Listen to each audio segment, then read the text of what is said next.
La puesta en escena es el último paso de un proceso comunicativo que comienza aquí, en la mente de quien escribe. Él es uno de nuestros mayores exponentes en la autoría teatral, un sector creativo en el que Canarias destaca especialmente. La niña está mal, Julio. Con más de 2 décadas dedicado a la dramaturgia, reconoce hoy las islas como cuna de algunos de nuestros mejores textos teatrales del último siglo. Antonio Tavares, periodista, dramaturgo, gracias por aceptar esta invitación de Canarias Escultura. Muchísimas gracias a ustedes, encantado de estar aquí. Antonio, eres palmero, pero vives aquí en Tenerife, bueno, a caballo entre las dos islas. De hecho, tus primeros textos los diste a conocer desde allí, desde La Palma. Bueno, luego has escrito muchísimas obras y además traducidas en diferentes idiomas, pero ¿de qué manera marca el escribir historias universales desde un lugar como La Palma o como Tenerife? Yo creo que tienes razón, ¿no? Que es verdad que ser isleño te da una perspectiva distinta del mundo, ¿no? Yo reivindico mucho el poder vivir en Canarias con una visión universal, modestamente, ¿no? De hecho, incluso cuando en mis obras he tratado historias locales, por así decirlo, o ambientadas en las islas o que ocurren en nuestro entorno, procuro que no sea una cosa circunscrita a nuestra tierra, ¿no? Que cualquier persona de otro lugar de nuestro país o incluso del mundo pueda sentirse identificado con los personajes, ¿no? Y de hecho a mí me sorprende mucho que ocurre así, ¿no? Podría contarte el caso de la historia del Fausto, que es una historia ambientada entre El Hierro y La Palma, y personas incluso de otros países que han leído el texto, pues se han sentido identificados con el drama de esas mujeres, ¿no? Porque al final el teatro, y yo creo que la literatura en general, habla de historias muy localizadas, pero que nos incumben a todos como seres humanos, ¿no? Es de lo que se trata, ¿no? De que nos conmuevan, ya pasen en Tazacorte o en Nueva York o en cualquier lugar del mundo.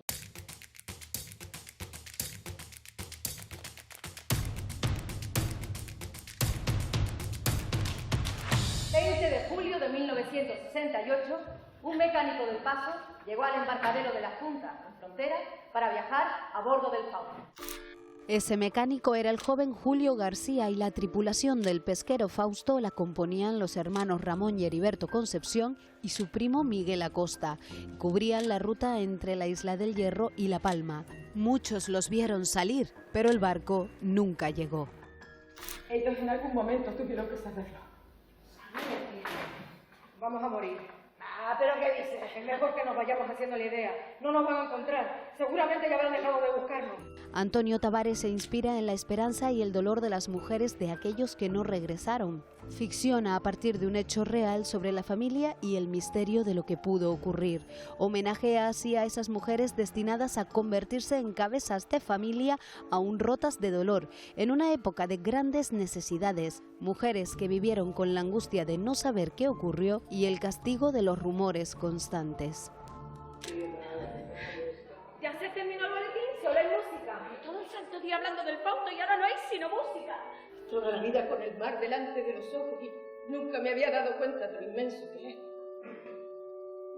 Es muy grande, que da miedo. El nombre elegido para el barco ya vaticinaba quizá el cruel destino, pues este es el protagonista de la tragedia escrita por Goethe en el siglo XIX. Fausto, quien vende su alma al diablo por ganar prosperidad y fama, y lo que encuentra es muerte y desolación. Sentimientos universales que, arropados por el talento de Antonio Tavares, golpean al espectador en cualquier lugar del mundo. Me parece increíble. ¿Y qué? Que vayan a mandar un hombre a la luna y a nosotros no sean capaces de encontrarnos. ¿Verdad? Con Delirium Teatro estrenaste tus primeros textos, luego seguiste también trabajando con esta compañía. ¿Qué te une? ¿La filosofía? ¿Qué comparten? Sí, la verdad que para un autor tener tanta cercanía con una compañía, tanta complicidad, tanta similitud a la hora de entender el teatro, pues es un regalo, ¿no? Incluso en aquellos textos que necesariamente ellos no van a poner en escena, ¿no? yo creo que entendemos el teatro como una pregunta formulada en el escenario, ¿no? Algo que, además de un entretenimiento, que lo es, como una manera de cuestionarnos a nosotros mismos, de plantearnos cuál es nuestro lugar en el mundo, de reírnos también, ¿no? Porque tampoco nos vamos a poner demasiado estupendos, y de entender las tablas como un desafío al espectador, no como un desafío en el mal sentido, ¿no? Sino como un reto, ¿no? Como lanzarles el guante para que el espectador también se sienta conmovido y cuestionado, ¿no? Y la verdad que es una suerte contar con un director y con una compañía, con unos actores que hablan tu mismo lenguaje, ¿no? Y de hecho, incluso a veces, cuando he escrito algunos textos, ya he pensado en esos intérpretes y en esa dirección a la hora de escribirlo, ¿no? Y eso también ayuda mucho.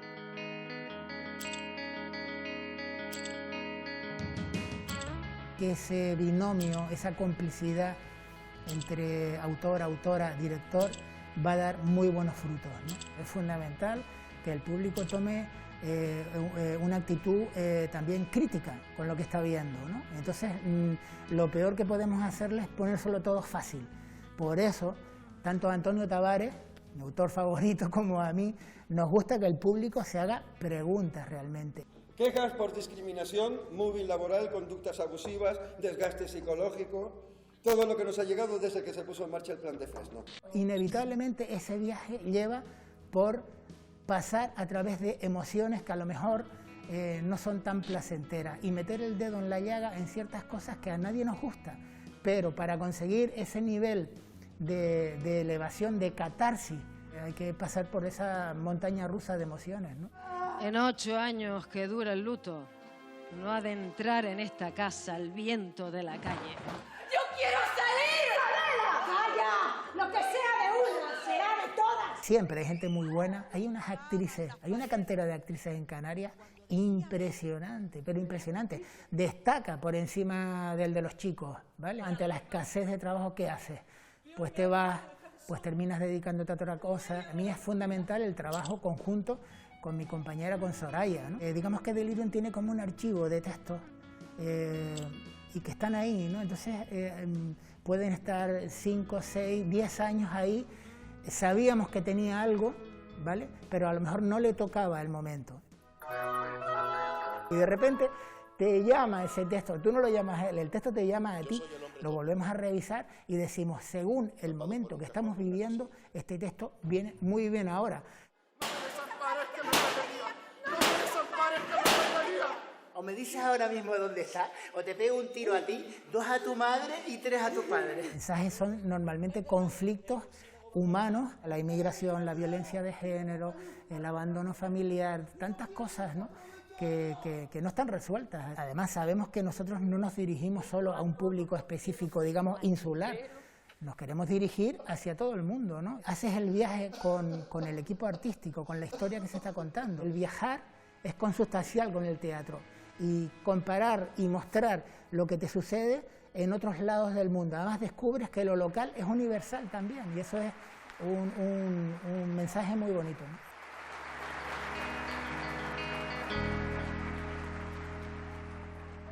Has recibido numerosos premios y reconocimientos. ¿Qué supone? Hombre, sobre todo al principio supone un espaldarazo, ¿no? Porque uno cuando empieza, y esto yo creo que es una enseñanza para cualquier escritor joven que empieza, cuando uno empieza tiene la sensación siempre de que está estafando a su familia y a los demás, ¿no? Piensa que es un charlatán, tiene un poco el síndrome del impostor, ¿no? Y por eso es importante rodearse de gente que te apoye, ¿no?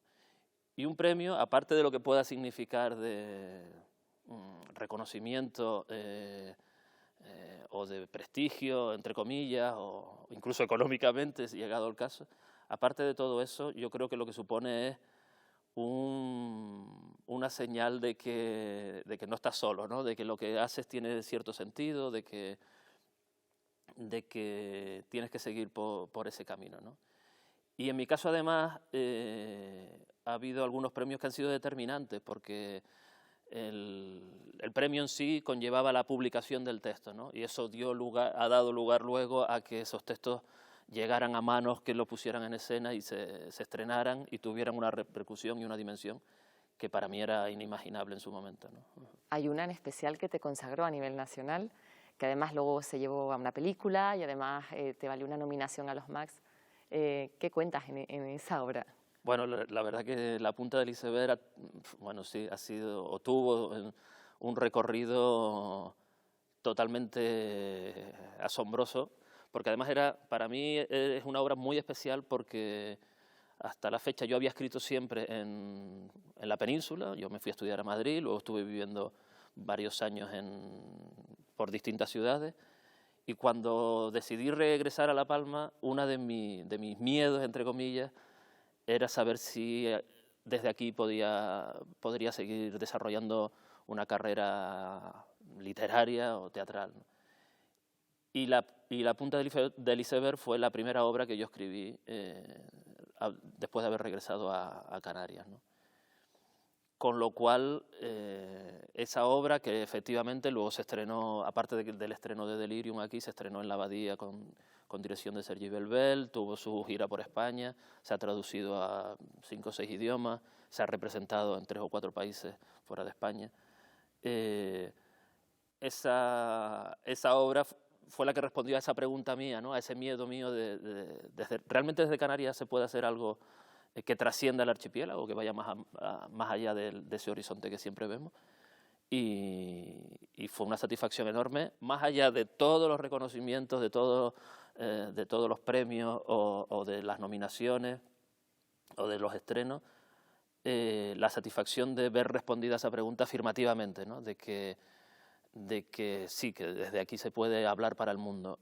Y esto que es válido para mí desde el mundo del teatro puede ser válido para cualquiera en el oficio que desarrolle, ¿no? Lo cual, para nosotros que vivimos rodeados de mar, pues yo creo que es una pequeña victoria sobre nuestra condición geográfica, ¿no?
¿Y sobre qué escribes? Bueno, me gusta poner en el centro a los personajes, ¿no? Más que las situaciones. Me gusta escribir sobre personas que se ven o personajes que se ven un poco sobrepasados por la realidad, ¿no? Que no entienden muy bien el mundo en el que viven o no entienden qué es lo que les pasa, que es un poco como me siento yo en el mundo. Me gusta escribir sobre episodios históricos, sobre personajes históricos que se han visto en esa situación. Y últimamente, hay historias ambientadas en Canarias que que me están atrapando mucho, como la que te comentaba del Fausto, o la que estoy ambientando en La Laguna, en esta ciudad. Intento no repetirme, a veces es inevitable, pero siempre con la mirada puesta en eso, en las personas, ¿no? en los personajes. A usted le han contado lo mismo varias veces y usted no se ha dado cuenta. Según varios estudios de narrativa, hay un número limitado de historias que se repiten una y otra vez desde hace siglos. Hamlet y El Rey León cuentan lo mismo. Star Wars y Harry Potter son primos hermanos. Romeo y Julieta es lo mismo que la saga Crepúsculo, pero sin vampiros. La diferencia entre ellas está en los personajes. Aristóteles ya decía que las historias deben contarse en 3 actos: planteamiento, nudo y desenlace, y que deben tratar de aquellos asuntos que afectan directamente a lo profundo del alma humana. Esa norma se repite hasta hoy, pero aunque lo que pasa sea lo mismo, aquellos a quienes les pasa no son los mismos. Por ejemplo, imaginemos una historia en la que 2 amigos luchan contra la injusticia. Si son superhéroes pueden ser Batman y Robin, si son policías, los protagonistas de Arma Letal. Si son mujeres poderosas, son Thelma y Louise. La estructura de sus historias es muy parecida, sus pasiones no. Su forma de hacer frente a los conflictos tampoco. Sus historias, que tienen la misma base, son diferentes porque ellos son diferentes. Por eso Romeo y Julieta no es Brokeback Mountain, aunque podría serlo. Por eso John McClane no es Ethan Hunt, ni ambos se parecen a James Bond y ninguno es como Jason Bourne. Por eso, todas las películas de Marvel parecen al mismo tiempo iguales y diferentes. Los personajes y su particular forma de ser cambian por completo el cuento. Así, en la obra de Tony Tavares vemos a un peculiar Stefan Zweig, o vemos sucesos dolorosos de la realidad tratados a través de personajes que les aportan nueva luz. Los personajes nos llevan con su mirada particular a través de caminos que ya hemos transitado y que al mismo tiempo nos parecen nuevos. Porque en la ficción, como en tantas otras cosas, lo importante no es el cómo, sino el con quién. Bueno, lo decíamos al inicio, además de dramaturgo eres periodista, eres colega de profesión, que tienen en común estos 2 oficios. Yo creo que tienen en común, bueno, una curiosidad innata por lo que está pasando, ¿no? por lo que ocurre. Yo creo que la actualidad nos da muchos argumentos a los escritores, sobre todo la realidad o la noticia que genera conflictos, ¿no? Bueno, de hecho, La punta del iceberg, por ejemplo, de la que hablábamos, surge a raíz de una noticia que leo en el periódico, ¿no? Y luego, bueno, ese ojo avisor que tiene que tener el periodista para saber dónde está la noticia, yo creo que el dramaturgo lo tiene para saber dónde está la historia, ¿no? Dónde está la escena. Y cierta no, y sobre todo mucha empatía con los personajes, ¿no? Con ponerte en el lugar del otro, con ser consciente de todas las versiones o de todos los puntos de vista. En el fondo yo creo que ser periodista me ha ayudado mucho a mi tarea o mi labor como escritor, como dramaturgo, y viceversa, ¿no? También ser dramaturgo me ayuda en el trabajo diario como periodista, ¿no?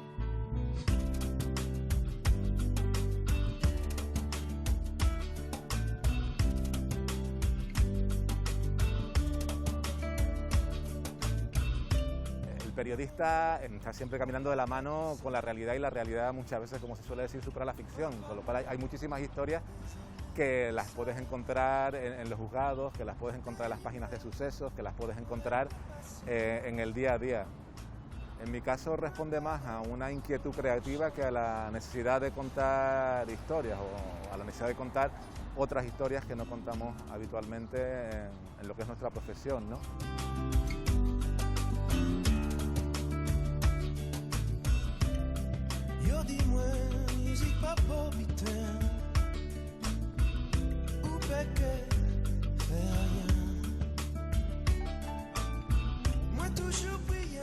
También el periodismo no está solamente vinculado a la literatura, sino a otras disciplinas, ¿no? Como puede ser la fotografía o la videocreación incluso, con lo cual pues creo que son más las connotaciones creativas de la profesión que un paralelismo estrictamente literario.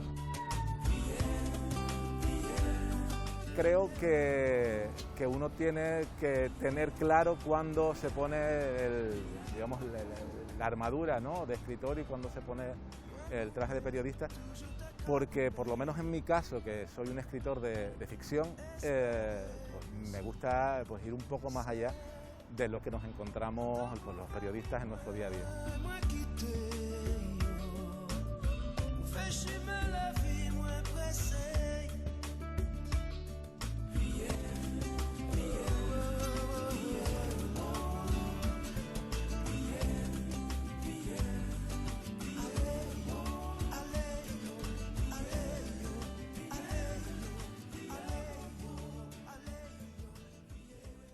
A ti en concreto se te han quedado muchas obras en el camino, en el cajón. Sí.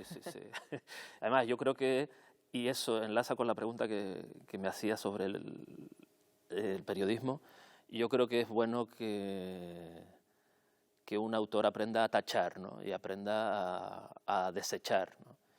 Y yo creo que he escrito tantas obras que se han estrenado o que han visto la luz como obras que se han ido a la papelera, ¿no? Y bueno, como un periodista aprende a no tenerle cariño a sus textos, sino sencillamente ir a lo práctico o a lo que funciona, un autor debe aprender también a eso, ¿no? Pero además sin ninguna tristeza, ¿no? Porque yo creo que todo lo que escribes es un aprendizaje, ¿no? Y incluso aunque no vea la luz, ¿no? Y yo estoy seguro que obras a las que le he dedicado muchísimas horas, que luego sencillamente eran erróneas o eran fallidas, también me han servido para crecer como autor, ¿no? Oye, ¿cómo ves el teatro que se escribe actualmente en Canarias? Yo, sin que suene pretencioso, creo que es el mejor momento que ha tenido Canarias en el último siglo. No me atrevería a decir en toda su historia, pero ahora mismo hay una hornada de escritores con muchísimo nivel. Podría nombrar gente que está en Madrid, gente que está aquí, pero me salen una decena de buenos escritores que además están teniendo reconocimientos, siendo premiados y que están desarrollando una carrera que hasta hace 15, 20 años era impensable que hubiera un grupo de autores canarios tan fuerte, ¿no? Me parece un lujo y yo creo que hay que apostar por esa línea, ¿no? También hay una preocupación por la formación de los escritores, porque también se puede aprender a escribir. Y se han juntado, yo creo que un buen momento, ¿no?, de compañías que están profesionalizadas, que se están preocupando también de apoyar la autoría teatral y autores que se están preocupando también de formarse y de no conformarse, ¿no?, con lo primero que escribe, sino de realmente hacer un trabajo profesional y ambicioso, ¿no? Y yo creo que ese buen momento hay que aprovecharlo, ¿no?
Antonio, ¿y a qué crees que se debe este buen momento que hay en la producción teatral que se hace en Canarias? Bueno, yo creo que va ligado a un buen momento de la escritura teatral en toda España, ¿no?, donde ha habido digamos, se pasó de un momento en el que el teatro de texto estaba como un poco defenestrado, de las compañías iban más a la creación colectiva, al teatro gestual, a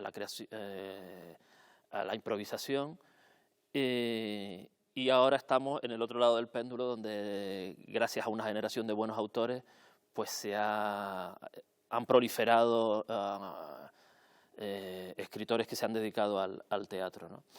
Y yo creo que Canarias no ha sido ajena a ese fenómeno, ¿no? Sobre todo ha habido una preocupación, como te decía, por la formación a través de talleres, incluso los premios literarios, o sea, los premios teatrales a la escritura han contribuido a que haya más gente que se haya animado a escribir y luego pues, el propio trabajo de las compañías, ¿no? Yo creo que va todo unido. ¿Qué estás haciendo ahora que estás escribiendo? ¿Qué proyectos tienes en mente que nos puedes adelantar?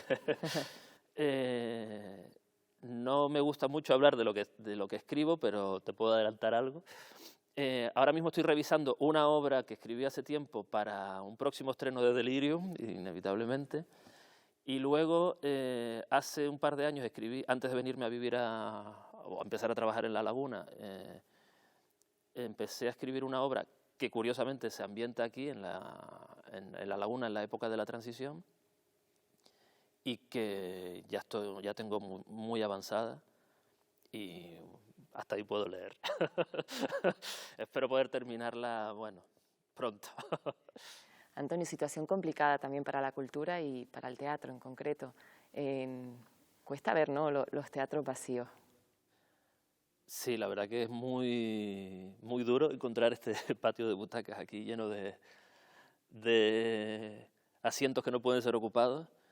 La verdad que para el teatro es especialmente difícil, ¿no? Porque yo creo que este arte nuestro se basa sobre todo en la comunicación entre el actor y el espectador, ¿no? Y el espectador como individualidad, pero también como colectividad, ¿no? Y con todo yo creo que hemos sido afortunados de que bueno, las compañías hayan podido seguir haciendo sus espectáculos y que los teatros, mal que bien, hayan podido seguir programando. Bueno, ha sido un año dificilísimo para todos, ¿no? No nos vamos a quejar más que los demás.